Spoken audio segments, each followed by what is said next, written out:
Bigfoot's big nose to see the full stream. Facebook find Bigfoot. Why Patty could not have been a man in a suit. There's many reasons why. The evidence is so overwhelming that anyone that thinks it's a suit is either delusional or untruthful. So why? Well, Sasquatch is likely the greatest discovery of all time.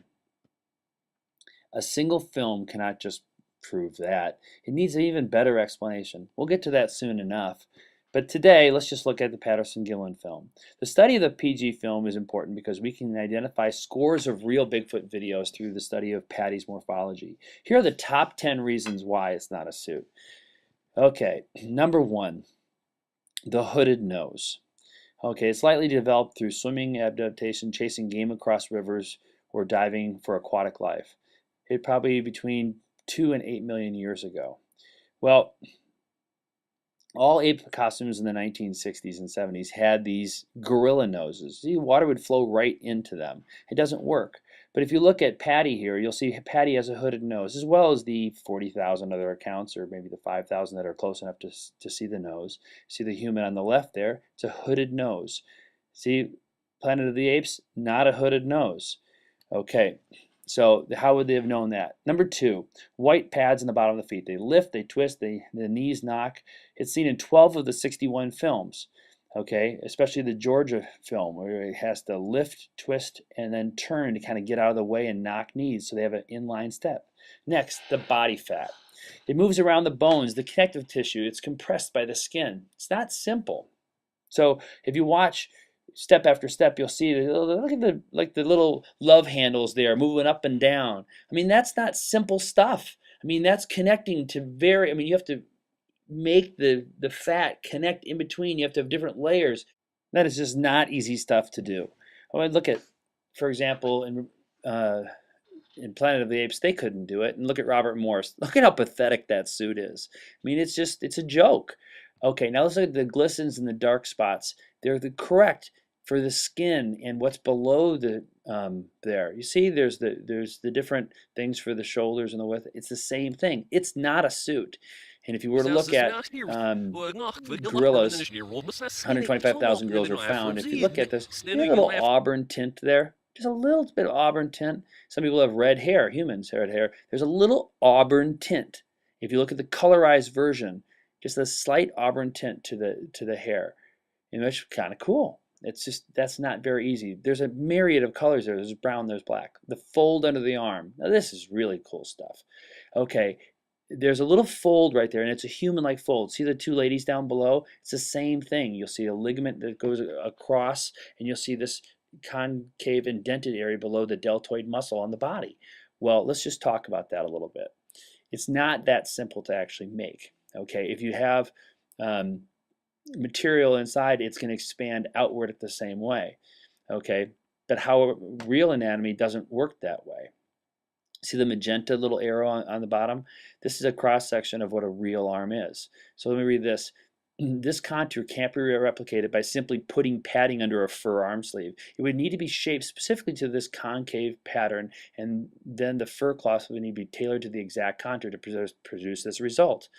Okay, so now if you see this, you can see how suits themselves don't quite work, and it's not necessarily simple. So look at here, look at a suit from the 1967s there, and you see that little bulge there. It's a U. It's not the same as what Patty has. So okay, thinning distribution of hair. Now a lot of this stuff comes from Bill Munns, or some of it does, and this is his great Gigantopithecus statue. He's plugged the hair and it thins and does that. It's not simple to do. Look at the upper right hand corner.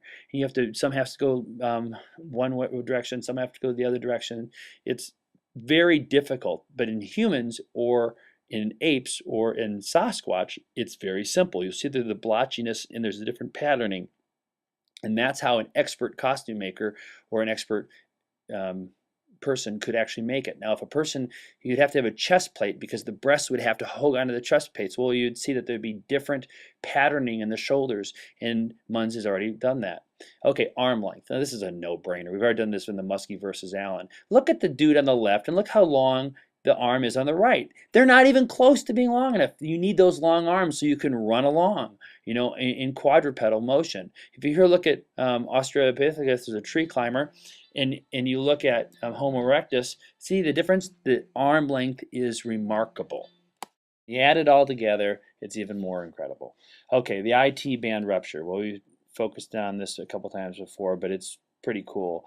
I mean, you can see that no suit is going to be able to see the motion of the muscle moving back and forth on each step.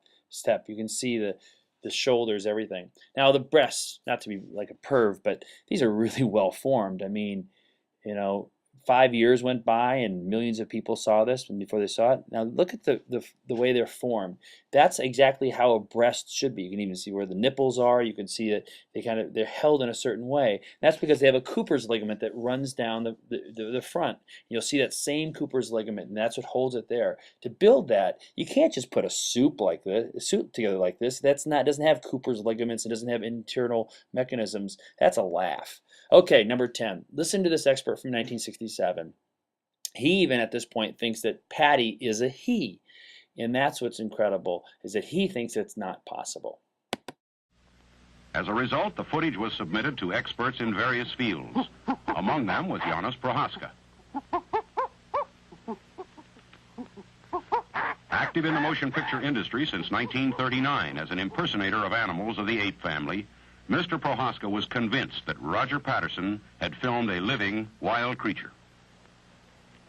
The movement is the only thing what throwed me a little bad, because he moved a little bit more like a man than an animal.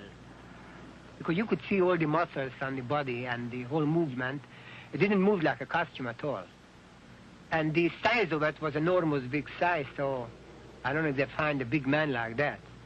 Mr. Prohaska, you mentioned that the creature did not move, as if it were a costume. Do you think it would be possible to create such a costume? That would be a difficult... I don't think so. Because that costume, if it would be a costume, that would have taken such a long time to put the hair. You should put the hair by glue them on. That would take about 10 hours, the whole makeup job. And it looked to me very, very real. I'm doing this since 1939, and if that was a costume, that was the best I have ever seen. It's pretty good. Okay, other points. We're not going to go through them, but there are lots of other reasons why. Okay, conclusions. It is impossible to build a suit like this today, or in 1967, or in 2167. So why do people claim to have hoaxed the world? Well, number one, fame. They'll go down in history.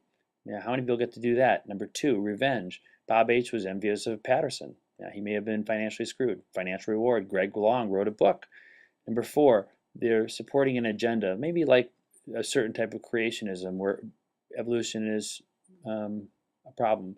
Mental instability might be a problem. The reality is it could be a little bit of everything.